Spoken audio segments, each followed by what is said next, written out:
Hello, welcome back to my channel, Trains, Models, and More. Today I'll be showcasing the Monogram Hawker Typhoon 1/48 scale.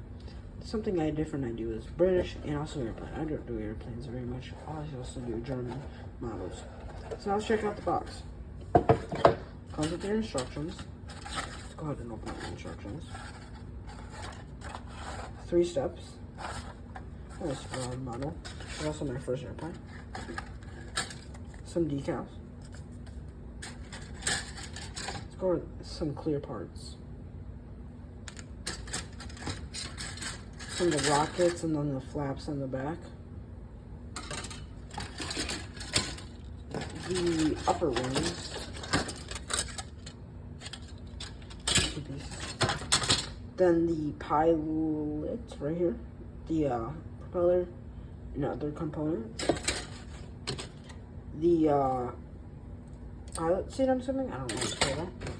And then the lower part. And then some of the wheels. Thanks for watching Trains, Models, and More.